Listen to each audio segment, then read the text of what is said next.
안녕하십니까, NJ 스튜디오 잘핑TV 예채입니다. 저희가 오늘 최초로 아우디에서 여보, 네? 오늘 왜 이렇게 예뻐요? 난 모르겠는데. 오늘 뭔가 좀 다른데? 굉장히 예뻐 보이는데? 다른 거 없는데. 카메라 줘봐봐. 카메라.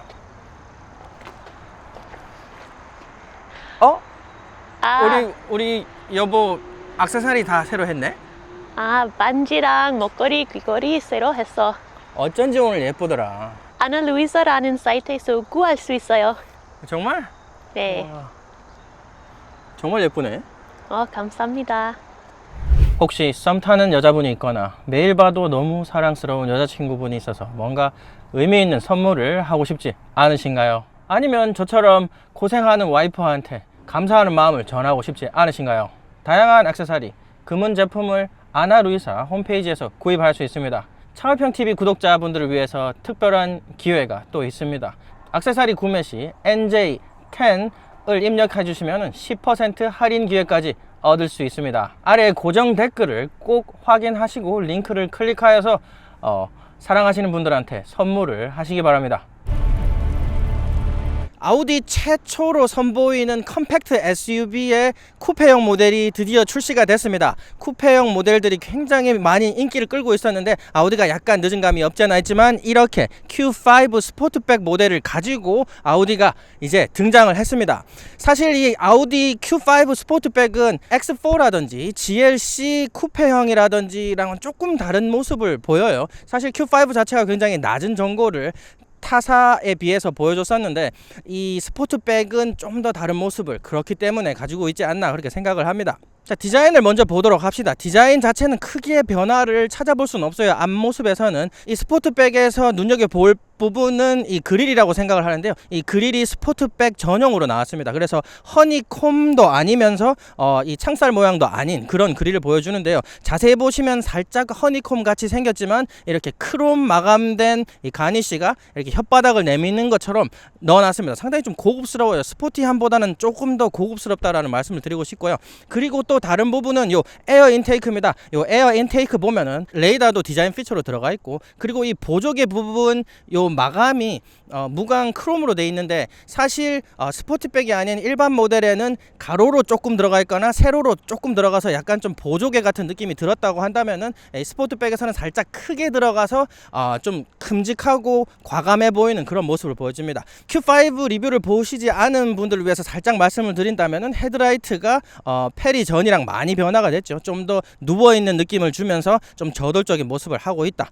이렇게 하고 넘어가고요. 저 옆모습을 보도록 하겠습니다. 옆모습을 같이 볼 텐데 옆모습은 쿠페형이니까 당연히 많이 볼 부분이 있다고 생각합니다. 하지만 옆모습을 이렇게 보면은 사실 X4라든지 아니면 GLC 쿠비랑 약간 다르게 그냥 둥근 돔처럼 생겼어요. 그래서 저는 쿠페형 SUV라기보다는 예전에 폭스바겐의 비트를 약간 연상시키는 그런 약간 동그랗고 약간 벌레 같은 느낌을 보여주지 않나. 그래서 좀 더 귀엽습니다. 하지만 X4라든지 GLC 쿱처럼 좀 약간 슬릭한 좀 날카로운 모습은 살짝 부족한 부분이 아쉽고요. 그 외에는 Q5와 다른 모습을 보여주지 않습니다. 사이드 미러가 투톤으로 되어 있는 부분 살짝 고급스럽다고 말씀을 드릴 수가 있고요. 라인 자체도 일직선이 아닌 이렇게 좀 둥글둥글한 라인을 좀 많이 써가지고 유기적인 디자인을 그대로 유지하고 있다, 이렇게 말씀을 드리고 싶습니다. 옆모습에서 이렇게 슬로프를 보시면은 또 특징적인 부분이 여기 뒤에 루프탑 스포일러가 굉장히 큼직막하게 들어가 있어요. 차량 자체를 둥글게 뽑아내면서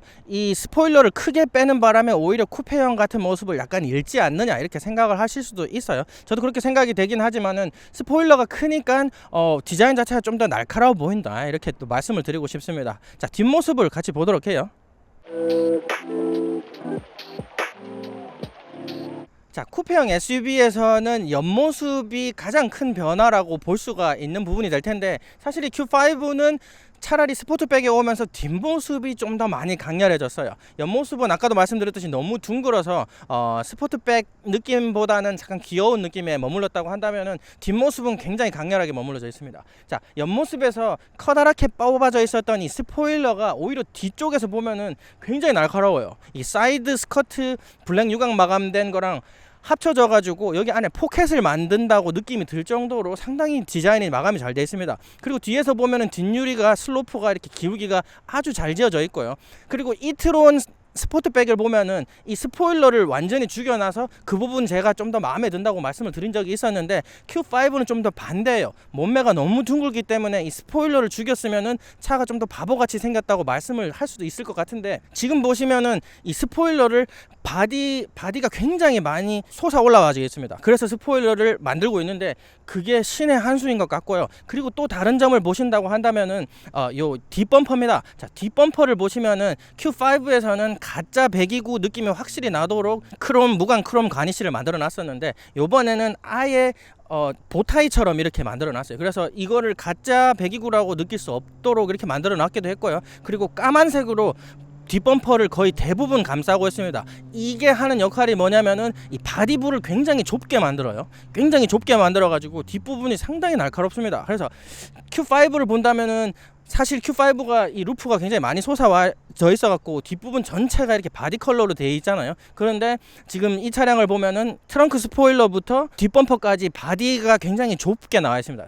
아주 강렬하게 보이고요. 그리고 또 Q5 스포트백에서는 이 후미등이 완전히 바뀌었습니다. 그래서 OLED로 들어갔다고 하는데 사실 OLED로 들어가진 않았어요. 아무튼 안에 내용물이 굉장히 예쁘게 잘 빠져져 있습니다. 여기 도형들이 들어가 있고 이 도형들이 발광을 하는 그런 후미등을 보여주고 그 중간에 지나가는 이 크롬 라인도 상당히 예쁘다. Q5 스포트백에 오면서 원래 Q5가 X3나 GLC에 비해 갖고 트렁크 공간이 살짝 작다고 말씀하시는 분들이 많이 있어요. 하지만 Q5 자체도 수치상으로는 좀 작지만은 모양을 잘 뽑아내 가지고 활용도가 높았습니다. 그런데 스포트백으로 오니까 적재 공간이 많이 줄어들지 않았을까 이렇게 걱정을 하시는 분들이 있을 것 같은데, 전장이 1인치가 2.6cm가 더 길어지면서 트렁크 공간을 11리터만 손해봤어요. 그래서 그렇게 많이 변한 게 없습니다. 그래서 Q5는 710리터에서 스포트백으로 넘어오면서 699리터로 그렇게 많은 차이를 보여주지도 않고 뭐 세단에 비교해서는 충분히 많은 스페이스를 보여준다. 자, 한번 열어서 구경해 보도록 하죠.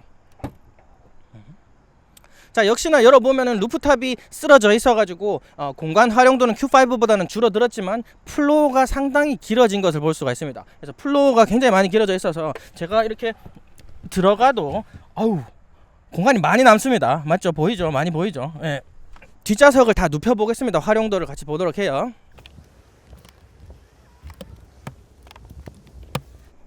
자, 뒷좌석을 눕혀봤는데 Q5도 마찬가지만 차량 자체가 플로우가 굉장히 낮기 때문에 이 트렁크 공간도 플로우가 굉장히 낮습니다. 그래서 이 뒷좌석까지 해서 완전히 평평하게 만들기 어렵다는 것 보실 수가 있고요. 2열을 내렸을 때 적재 공간은 살짝 경쟁 차종에 비해서 못하겠다 이렇게 생각이 듭니다.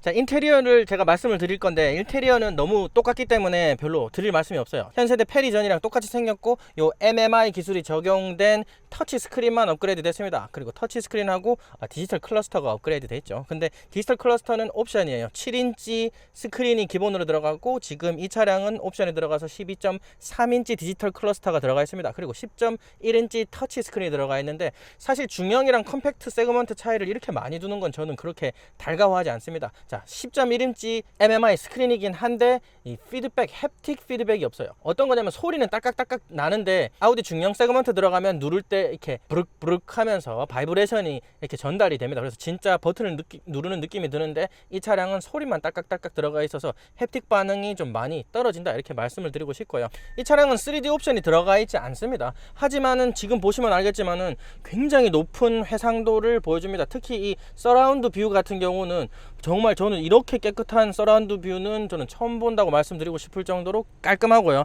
그리고 이렇게 펼쳐보면은 휠 뷰라든지 와이드 뷰라든지 아니면 뭐 앞휠, 뒤휠 뷰 이렇게 다 따로따로 볼 수 있는 주차 카메라가 들어가 있습니다. 아우디 차량에서는 또 한 가지 말씀드리고 싶은 부분은 뭐냐면은 이 재질입니다. 재질을 그렇게 싸구려 재질을 쓰지 않았어요. 좀 부들부들한 우레탄 재질을 넣어놨습니다만은 굉장히 싸구려 플라스틱처럼 디자인을 해놨습니다. 디자인을 보면 이렇게 각을 준 엣지를 준다든지 해가지고 파티션을 나눠 놓은 부분도 정말 플라스틱처럼 해놨고요. 특히 도 위쪽 부분 같은 경우는 정말 싸구려 플라스틱 같은 그런 느낌이 들도록 디자인을 해놨습니다. 왜 이런지 모르겠어요. 사실 포르쉐 같은 경우도 미국에서는 가죽 마감이 된 차량을 잘 찾아보기 어렵습니다. 그래서 아우디 우레탄이 그대로 들어가 있어요. 그래가지고 좀 싼 느낌이 나는 부분 좀 안타깝고요. 그리고 페이스리프트 되면서 터치 스크린이 들어가고 요 아래쪽에 트랙패드가 사라졌습니다.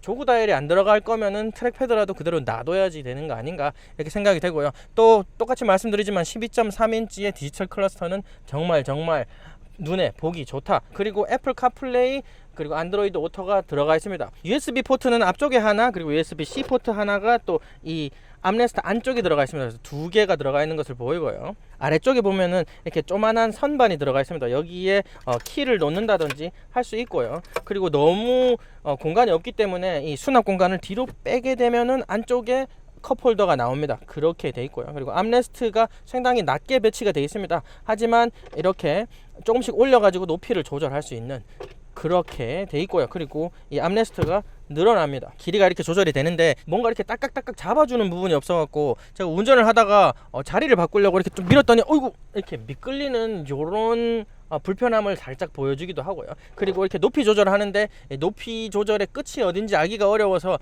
자꾸 이렇게 캔슬이 쉽게 되는 이런 아쉬움을 보여주기도 하고요. 그리고 이 차량은 뱅앤올롭슨 19 스피커 16채널 755W 오디오 시스템이 들어가 있습니다. 상당하죠. 뱅앤올롭슨인 것만으로도 대단한데 스피커 숫자라든지 와티지라든지 보면은 상당한 것 같습니다. BMW를 몰고 있지만 자꾸 아우디라든지 포르쉐를 갖고 싶다 생각을 해요. 이 아우디의 매력은 이 단단한 마감이 아닐까 생각을 합니다. 어디든지 만져봐도 굉장히 단단하고 타이트하게 마감이 돼 있어요. 그런데 딱딱하게 마감이 돼 있다고 해서 불편하냐? 그렇지도 않습니다. 그냥 느낌이 인체공학적에 정말 끝을 보여준다고 말씀을 드리고 싶습니다. 이 볼스터도 굉장히 높은 이 럼바 서포트가 되는 자석이 들어가 있는데 엄청 단단하거든요. 단단한 마감에 편안하기까지 하고요. 그리고 이 오감을 자극하는 사운드까지 이렇게 문을 열었다가 문을 닫는 소리도 뭔가 달라요. 다른 독삼사 차량들이랑 다르게 소리가 덩 이런 사운드 엔지니어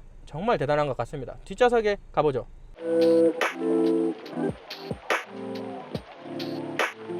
자, 뒷좌석에 들어왔습니다. 뒷좌석은 쿠페형이긴 하지만 옆모습을 봤을 때 이렇게 굉장히 동그랗게 떨어지잖아요. 그런 것처럼 헤드룸은 그렇게 크게 문제가 없습니다. 그런데 살짝 웃긴 부분은 뭐냐면 사이드를 굉장히 쪼아놨어요. 이 안쪽에서도 보면 이렇게 약간 돔형으로 이렇게 천장이 돼 있거든요. 그래서 살짝 사이드가 불편하다 이런 느낌이 들고요. 헤드룸 위쪽도 괜찮고요. 니름도 컴팩트 SUV 치고는 그렇게 작진 않습니다. Q5보다 살짝 좀 작은 느낌이 들기도 들고요. 이 사이드가 들어온 바람에 지금 파노라마 썬루프가 들어와 있거든요. 근데 독일차임에도 불구하고 썬루프가 좀 많이 좁습니다. 디자인을 왜 이렇게 한지 모르겠는데 차라리 뒤쪽을 깎지 이렇게 옆쪽을 좀 천장을 깎은 그런 느낌이 많이 들고요. 그리고 좌석도 엄청 편안합니다. 앞좌석이랑 비슷하게 아우디 그룹이 항상 하는 게 뒤에 3명이 앉을 수 있게 만들어 놓고 중간에 사람을 못 앉게 좌석을 디자인을 하는 경향이 있잖아요. 그래서 하지만 양쪽에 있는 사람은 정말 개인 좌석이 있는 것처럼 디자인이 돼 있긴 합니다. 하지만 이 차량은 약간 좀 치명적인 게 컴팩트 차량이라서 좀 더 좀 타이트한 느낌이 듭니다. 근데 중앙에 이 센터 샤프트 터널이 엄청 커요. 이렇게 크게 느껴지는 경우는 저는 Q5도 몰아봤지만 이렇게 크게 느껴지는 경우는 이 차량이 처음이 아닌가. 왜냐하면 지금 이렇게 앉아 있으면은 이쪽 사람 다리가 거의 이 중앙 샤프트 터널에 닿거든요. 그러면 중앙에 있는 사람은 못 앉는다. 그래서 이 차량은 5인승으로 타기 너무 어렵다. 자, 4인승까지를 맞이로 보고 이 차량을 타야 되지 않는가 이렇게 생각이 되고요. 그리고 암레스트를 열어보면은 암레스트 굉장히 디자인 튼튼하게 잘 돼 있고 중앙에 컵홀더 기믹이 또 들어가 있는 것을 볼 수가 있습니다. 이 차량도 마찬가지로 40, 20, 60으로 나눠져 있어서 스키 여행 갈 수 있도록 그렇게 돼 있고요. 그리고 이 차량은 3존 공조 컨트롤이 들어가 있습니다. 센터 콘솔 뒷부분에서 3존 공조 컨트롤을 할 수 있게 돼 있고요. 그리고 시가잭 하나, USB 포트가 2개가 들어가 있습니다. 자, 인테리어는 뭐 그렇게 특별한 부분이 없어서 빨리 지나가고 스펙하고 시승기 빨리 보도록 하죠. 고!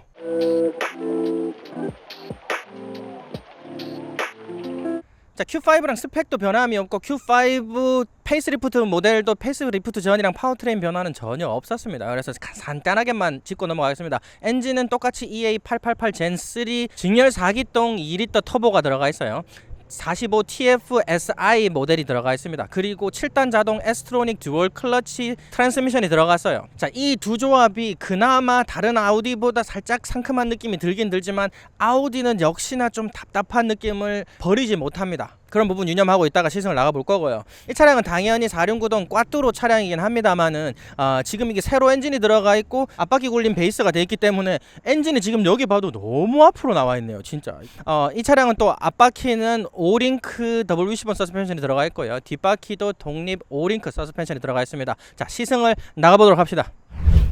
자, 시승을 나가보도록 하겠습니다. 지금 Q5만 세 번째 시승을 나가고 있거든요. 그래서 Q5 하이브리드는 완전히 다른 차량이라고 보시면 되고요. 하지만 이 차량은 Q5랑 거의 비슷하기 때문에 제가 Q5에서 언급이 약간 미흡했던 부분, 느낌이 있는 부분을 제가 좀 더 보강해서 말씀을 드리도록 하겠습니다. 지금 이 차량의 연비는 종합 연비가 10.6km거든요. 그래서 10km 이상이 나오기 때문에 연비도 상당히 좋다, 이렇게 말씀을 드리고 싶습니다.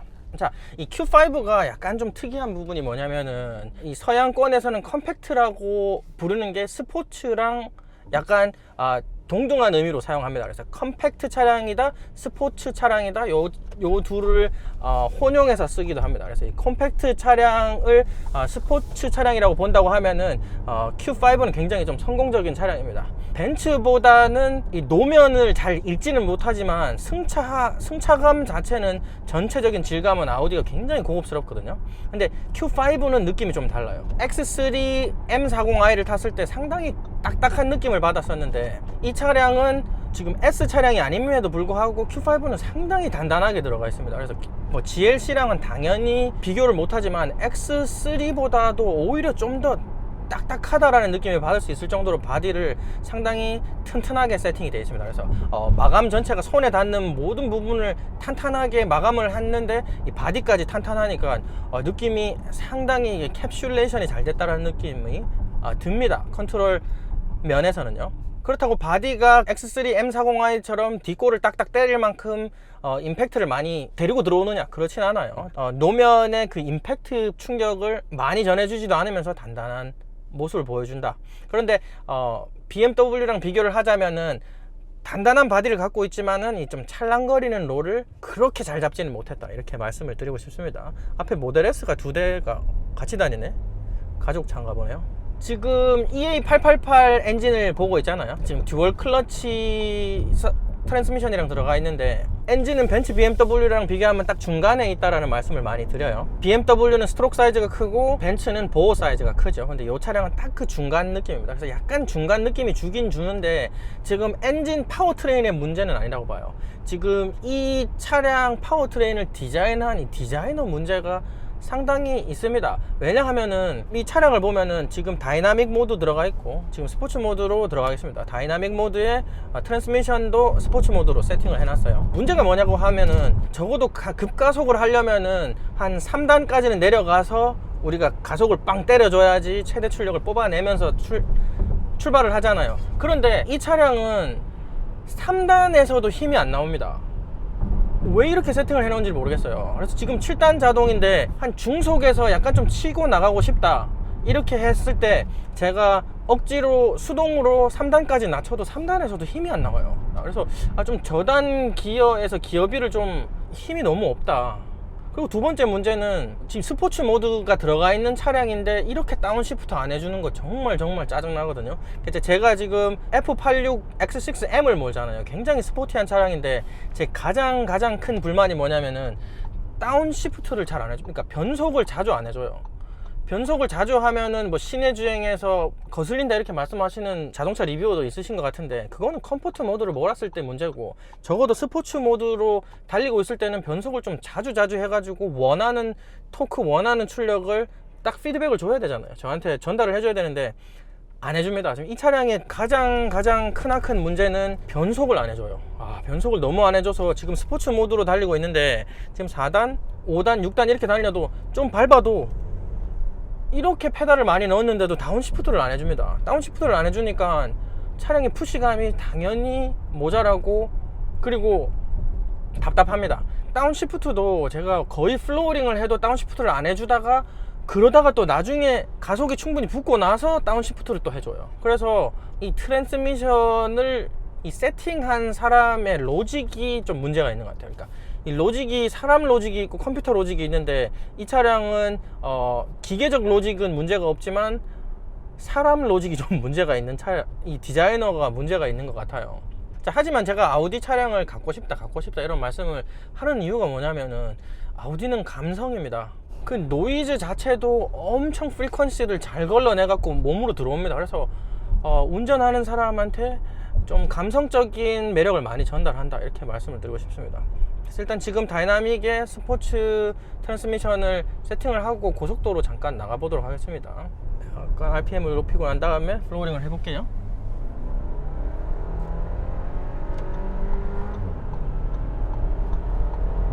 잘 나갑니다.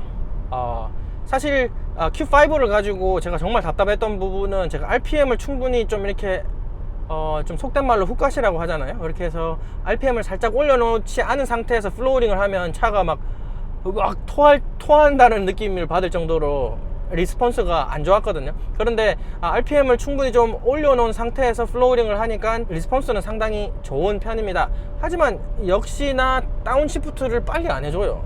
플로어링을 하고 한참 뒤에 다운시프트를 해줘요. 이거는 터보 렉이랑 전혀 다른 문제입니다. 분명히 이거는 변속 렉잉이에요. 이건 정말 변속 렉잉이거든요. 그래서 저단 기어에서의 한 3단부터 힘이 너무 쭉 빠져가지고 런칭에도 살짝 힘이 빠지는 느낌이 들고요. 그리고 중속에서 변속 렉잉 때문에 어쩔 수 없이 답답한 느낌을 받는다. 그리고 그렇지만 고속에서는 변속이 나름 상쾌하게 들어간다. 그래도 벤츠라든지 BMW보다는 그런 펀치력을 빨리빨리 보여주진 않아요. 살짝 페이크 펀치 있잖아요. 이렇게 탁 치는 게 아니라 우와 이렇게 치는 느낌. 그런 느낌이 좀 거슬린다고 하시면은 거슬릴 수도 있는 부분일 것 같습니다. 바디 컨트롤 부분은 한 가지 말씀드리고 싶은 부분은 지금 굉장히 급하게 브레이크를 잡았거든요. 피치 컨트롤이 진짜 너무 좋습니다. 그리고 고속에서 이 차량 자체가 정말 단단해져요. 정말 단단해지는 걸 어디서 느끼냐면은 이 조향 스트레스라고 부르는데 저는 그렇게 부르지만 이게 요 컨트롤이거든요. 그러니까 폭스바겐, 아우디, 포르쉐가 가장 잘하는 게 이 요 컨트롤이거든요. 근데 이 차량도 진짜 피치 컨트롤 너무 좋습니다. 브레이크를 잡아도 피치 컨트롤 코가 꺼진다는 느낌도 받지도 않고 그리고 조향하는데 이렇게 날카롭게 역시 조향의 날카로움은 아우디가 정말 짱인 것 같습니다. SUV인데도 이런 조향의 날카로움, 이 조향의 날카로움 하고 그 BMW의 이 코너시의 바디의 날카로움 둘 중에 뭐를 고를래 하면 저는 조향 날카로움을 고를 겁니다. 진짜 이 조향의 날카로움은 너무 아름답습니다. 바디 컨트롤의 스트레스를 다 죽여버리는, 바디 컨트롤은 BMW가 퍼포먼스에 집중했다고 한다면은 아우디는 스트레스에 집중했다. 이게 딱 정말 알맞는 평가인 것 같습니다. 제가 요즘에 아우디에 좀 매료가 된 상태입니다. 그래서 이 차의 단점을 많이 말씀드리기도 했지만 이 감성에 대한 제 느낌은 많이 전달드렸을 거라고 믿고요. 그래서 아우디에서 나오는 최초의 컴팩트 쿠페형 SUV 리뷰 잘 보셨으리라고 믿습니다. 그리고 또 저희가 광고를 받은 아나 루이사, 여러분 정말 배우자라든지 여자친구라든지 썸녀한테 이런 액세서리 선물, 아우디처럼 감성을 여자분이 느낄 수 있을 거라고 생각을 합니다. 그러니까 꼭 들어가셔서 아래 링크에서 클릭하셔서 NJ10을 입력하셔갖고 10%까지 꼭 할인을 받으시길 바라고요. 오늘 리뷰는 여기까지 하도록 하겠습니다. 감사합니다. 안녕.